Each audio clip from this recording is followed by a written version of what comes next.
Salut tout le monde! Sophonie fait partie des 12 petits prophètes de l'Ancien Testament.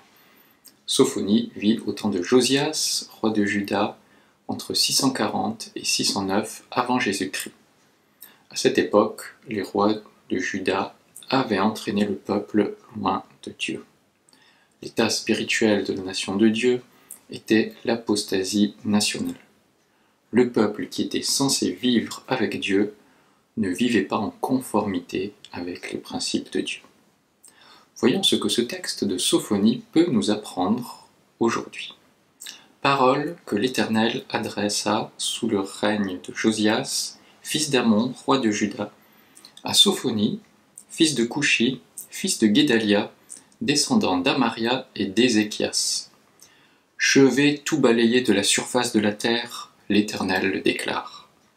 Dieu va intervenir contre Juda et Jérusalem. Je balayerai les hommes de même que les bêtes. Je balayerai aussi les oiseaux dans le ciel et les poissons des mers, tout ce qui fait trébucher les méchants. Je retrancherai l'homme de la surface de la terre. L'Éternel le déclare. Je vais lever la main contre le peuple de Juda et contre tous ceux qui habitent Jérusalem. Je supprimerai de ce lieu ceux qui subsistent de Baal. Je ferai disparaître le souvenir de ses desservants effrénés avec ses prêtres. Je ferai disparaître tous ceux qui se prosternent devant l'armée du ciel sur les toits des maisons, et ceux qui se prosternent devant l'Éternel et jurent par lui, tout en prêtant serment au nom du dieu Moloch, et ceux qui se détournent de l'Éternel, qui ne se soucient pas de lui et qui ne le consultent pas. Dans Sophonie, Dieu annonce le jugement. Dieu va balayer les hommes et tout ce qui fait tomber les méchants. C'est trop. Les hommes ont dépassé les bornes. Ils ont pris les oiseaux, les poissons, les animaux pour les déifier, les adorer. Ils adorent les créatures au lieu d'adorer le Créateur. Le peuple de Juda adore les faux dieux de l'époque, Baal, dieu de l'agriculture. Il adore l'armée du ciel, c'est-à-dire les astres, la lune, le soleil, les étoiles. Le peuple fait aussi confiance à Moloch, un dieu cananéen dont le culte incluait des sacrifices d'enfants. Dans Sophonie, le peuple d'Israël s'est corrompu au point de ne plus se distinguer des autres peuples qui vivaient sans Dieu. Le peuple d'Israël adorait des faux dieux. Le jugement annoncé est directement en lien avec cette infidélité persistante du peuple face à Dieu. Dieu annonce aussi le jugement de tous ceux qui se détournent de l'Éternel et ne se soucient pas de lui. Quel lien avec nous aujourd'hui? À ma connaissance, personne ne prie encore ces anciennes divinités, Baal, Moloch. Par contre, il peut y avoir toutes sortes d'idoles aujourd'hui. Les idoles d'aujourd'hui, c'est tout ce qui prend la place de Dieu dans nos vies. Les personnes, les choses intensément admirées et faisant l'objet de notre vénération. Quand quelque chose dans la vie est une exigence absolue pour notre bonheur ou notre estime de soi, c'est essentiellement une idole, dit Tim Keller dans son livre « Les idoles du cœur ». Quelles sont tes idoles? Qu'est-ce qui prend la place de Dieu dans ta vie? La richesse, la sexualité, le pouvoir, le travail? Ces choses ne sont pas mauvaises en soi, mais si elles sont poussées à l'excès au point de prendre la place de Dieu, alors oui, elles peuvent devenir des idoles. Ce jugement annoncé concerne le peuple de Juda, les habitants de Jérusalem, qui sont le peuple avec qui Dieu a fait alliance. Même les croyants se sont détournés de Dieu. Ce texte écrit pour les croyants vivant au 7e siècle avant Jésus-Christ est actuel. Aujourd'hui encore, même certains croyants se détournent de Dieu et adorent des idoles, ou bien se détournent de Dieu au point de vivre sans se soucier de Dieu. Par exemple, lorsqu'une vérité doctrinale a plus d'importance pour moi que Dieu lui-même, cette doctrine peut devenir une idole. Ou alors, si je crois que je suis justifié grâce à ma droiture, grâce à ma bonne conduite, ma bonne doctrine, si je fais plus confiance à mes règles qu'à Dieu lui-même, alors tout ceci peut devenir une idole. Mon salut ne devrait dépendre que de Dieu et de sa grâce. Autre idole possible, mon ministère est une réussite. Ou alors, mon Église prospère. Toutes ces choses sont bonnes en soi. Mais si ceci devient une exigence absolue pour mon bonheur et pour mon estime de soi, alors cela peut devenir une idole. Si autre chose que Dieu est absolument nécessaire à mon bonheur ou à mon estime de soi, c'est essentiellement une idole. Quelles sont tes idoles dans ta vie spirituelle? Est-ce bien Dieu qui a la première place dans ta vie? Ou bien d'autres règles ou vérités ont-elles remplacé Dieu? Dans ce texte, Dieu dit aussi « Je vais lever la main contre le peuple de Juda ». Ainsi, un jugement va venir. Comment va-t-il venir? Comment le jugement va arriver? Il va venir par le jour de l'Éternel, c'est la deuxième partie. Le jour de l'Éternel, le jugement des hommes impies. Que l'on fasse silence devant le Seigneur, l'Éternel, car il est proche le jour de l'Éternel. L'Éternel a prévu un sacrifice et a convoqué ceux qui sont invités. Au jour du sacrifice de l'Éternel, j'interviendrai moi-même contre les ministres du roi, contre la cour et contre tous ceux qui s'habillent à la mode étrangère. En ce jour-là, j'interviendrai aussi contre ceux qui sautillent sur les marches du trône, contre ceux qui remplissent de violence et de fraude la maison de leur maître. On entendra en ce jour-là, l'Éternel le déclare, près de la porte des poissons, des cris retentissants, des hurlements dans le nouveau quartier, et, venant des collines, un fracas formidable. Habitants de la ville basse, hurlez, lamentez-vous, parce qu'il y a anéanti le peuple des marchands. Tous ceux qui croulent sous l'argent vont être exterminés. En ce temps-là, je fouillerai Jérusalem avec des torches, et je châtierai tous les hommes figés sur leurs réserves, comme un vin sur la lie, se disant en eux-mêmes que l'Éternel ne fait ni bien ni mal. Le jour du Seigneur, leurs richesses seront pillées, leurs maisons dévastées. Ils auront bâti des demeures, mais ils n'y habiteront pas. Ils auront planté des vignobles, mais ils n'en boiront pas le vin. Car voici qu'il est proche le jour de l'Éternel. Oui, ce grand jour est proche, il arrive à grands pas. On entendra des cris amers au jour de l'Éternel. Le guerrier le plus brave poussera de grands cris. En effet, ce jour-là est un jour de colère. C'est un jour de détresse et de malheur. C'est un jour de destruction et de désolation. Un jour d'obscurité et d'épaisses ténèbres. C'est un jour de nuages et de brouillard épais. Jour où retentiront la sonnerie du corps et des clameurs de guerre contre les villes fortes et les hautes tours d'angle.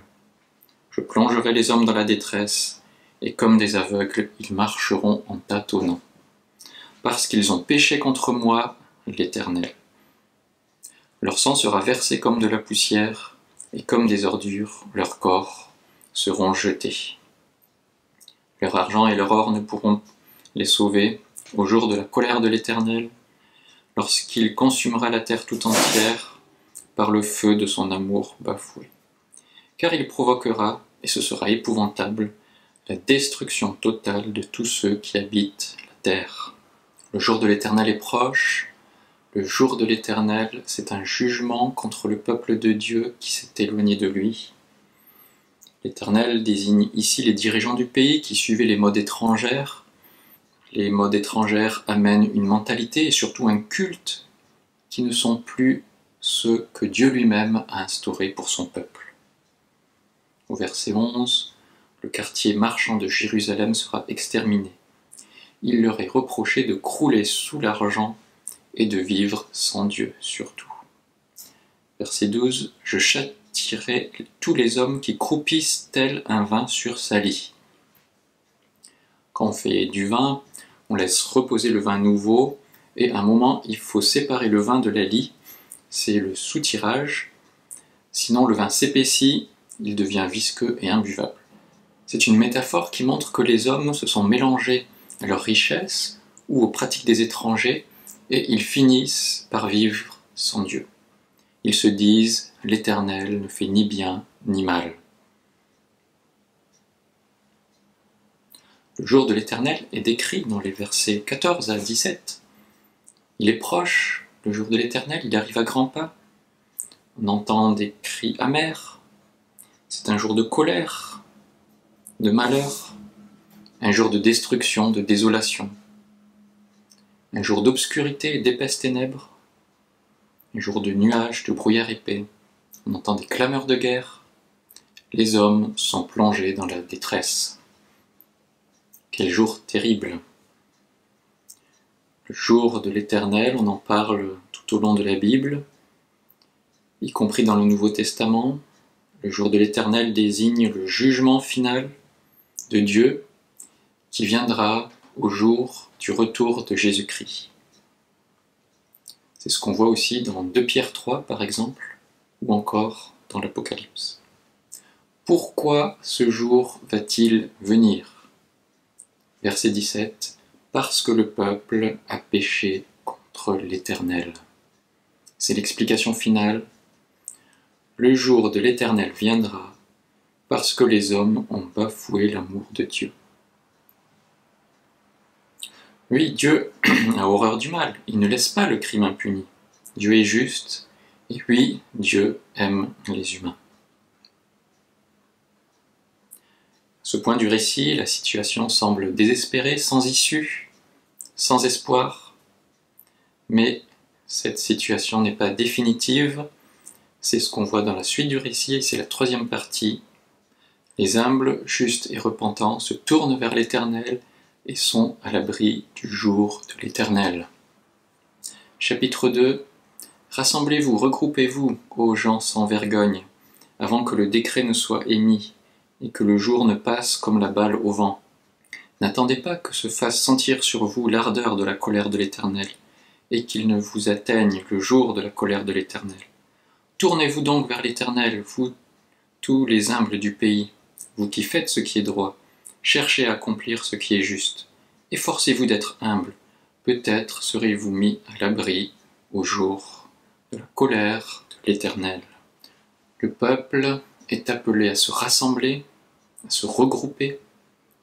Verset 1, et j'y vois là un appel à vivre le culte en Église, à revenir à Dieu en Église, et non pas à vivre sa foi de manière uniquement individuelle. Le peuple est appelé aussi à se tourner vers l'Éternel. Le peuple est appelé à être humble, à reconnaître qu'il ne peut pas vivre sans Dieu. Dans Psaume 34, 5, David montre l'exemple. « Moi je me suis tourné vers l'Éternel et il m'a répondu. Oui, il m'a délivré de toutes mes frayeurs. Qui regarde vers lui est rayonnant de joie, et jamais son visage ne rougira de honte. » Le peuple est aussi appelé à accomplir ce qui est juste. Sophonie, c'est donc un appel pour nous, aujourd'hui aussi, à se rassembler pour Dieu, à se tourner vers Dieu, à être humble dans la foi, à accomplir ce qui est juste. Tout le contraire de vivre sans Dieu. Efforcez-vous d'être humble, peut-être serez-vous mis à l'abri au jour de la colère de l'Éternel. Comment comprendre ici le peut-être? En fait, il y a un double aspect. Un aspect terrestre et un aspect spirituel. Le peut-être, ici, concerne l'aspect terrestre.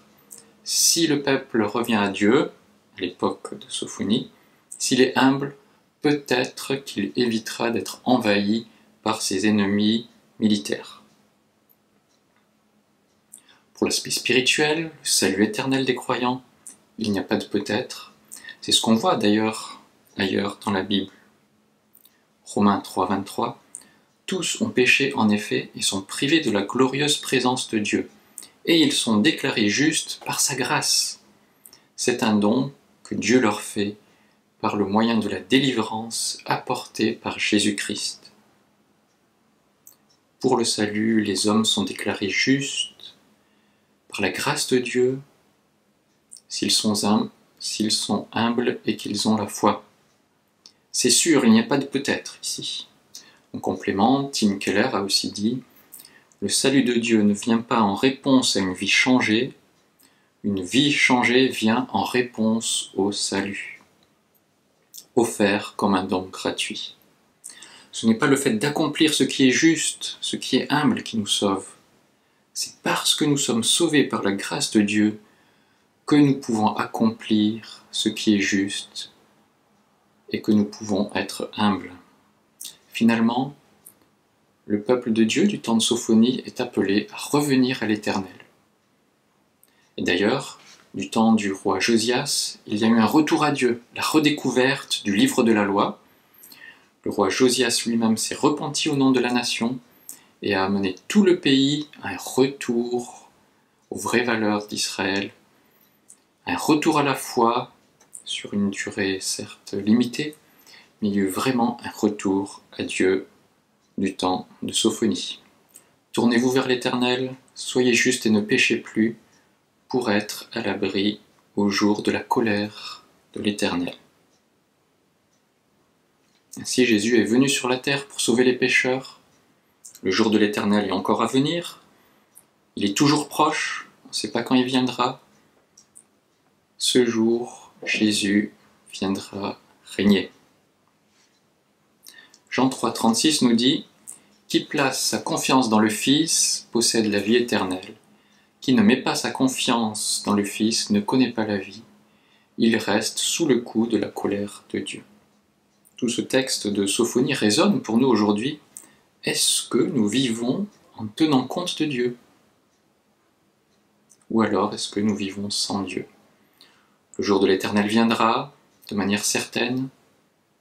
Seuls ceux qui ont placé leur confiance en Dieu pourront traverser sereinement le jour du jugement de Dieu.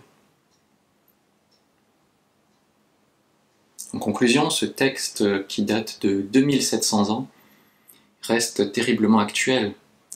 Aujourd'hui encore, nous sommes appelés à nous tourner vers Dieu, à nous détourner du péché. Où est-ce que tu te situes par rapport à cela? Est-ce que tu t'es éloigné de Dieu? Est-ce que tu vis en osmose avec le monde au point d'être séparé de Dieu? Si c'est le cas, la situation n'est pas désespérée, il est toujours possible de revenir à Dieu. Si nous reconnaissons nos péchés, il est fidèle et juste pour nous les pardonner et pour nous purifier de tout mal, nous dit 1 Jean 1,9. C'est ce que le peuple de Dieu a fait du temps de Sophonie, grâce au roi Josias, grâce à Sophonie. Le peuple tout entier s'est repenti et est revenu à Dieu, et c'est ce que Dieu veut pour chaque être humain. Dieu désire que tous les hommes soient sauvés et parviennent à la connaissance de la vérité.